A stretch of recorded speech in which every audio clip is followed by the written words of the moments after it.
I'd like to just kind of set the stage for the EPR, right? For this conference, what we're thinking about when we see bills like this.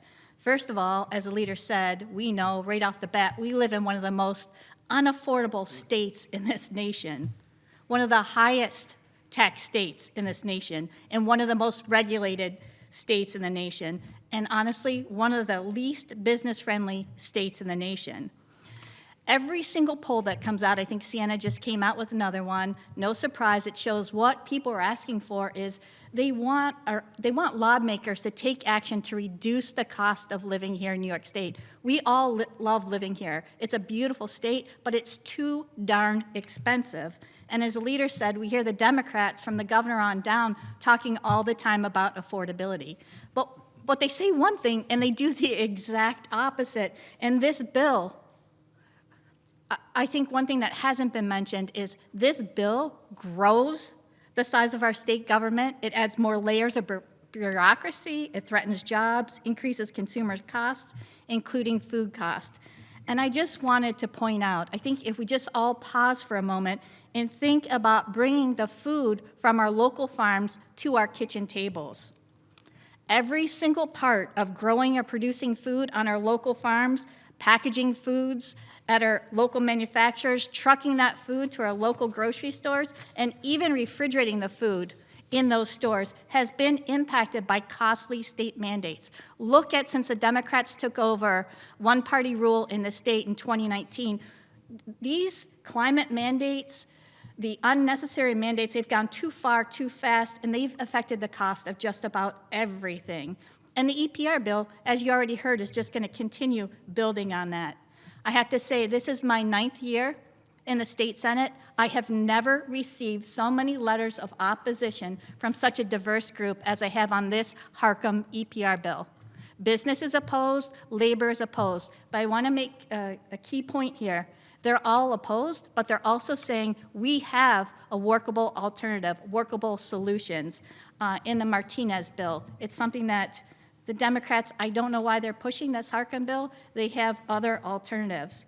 Just real quick, my district in the Finger Lakes region, in the greater Rochester area that I represent, there's more than 250 food and beverage manufacturers and suppliers. That's more than 10,000 people in my region alone who are employed by these companies. And these are everyday companies, people, names you'll recognize from the shelf. Kraft Heinz, Barilla, Baldwin Richardson Foods, Mott's, Seneca Foods, Dr. Pepper, and packaging companies like Evergreen Pactiv. This bill, it fails to recognize the incredible work that all of these leading companies have done to date to improve recycling and to reduce plastics going into our landfills. Coca-Cola Fairlife is making a historic investment as we speak right now in Monroe County. Chobani is making a huge investment in Central New York. So just take a moment and think about all of the state resources, the taxpayer money that's been expended by New York State to secure these investments. And then ask yourself, why in the world are state Democrats considering pushing through this EPR legislation that puts these taxpayer dollars, investments, and jobs at risk?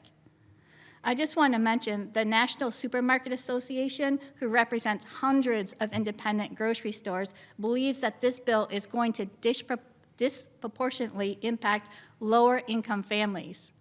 They're saying that a lot of the products that are eligible under SNAP benefits will disappear from the shelves. Now, again, I had to say that no one here is opposed to taking additional steps to protect the environment, to expand recycling opportunities, and to reduce waste. But this bill is too extreme. And as you already heard, it's more extreme, not only than other bills in our nation, but worldwide. You heard how in California, the governor determined that the cost of their EPR, their plastic regulations, it was just too high for consumers and businesses, and he nixed it. So what have we learned here in New York State? And my call to duty here is that we don't make the same mistake as other states. And I urge the Senate and the Assembly Democrats to oppose this legislation, to look at the Martinez legislation as a better place to start, more workable proposal. But we have got to stop this. People in the state are expecting us to make things more affordable, not less. Thank you.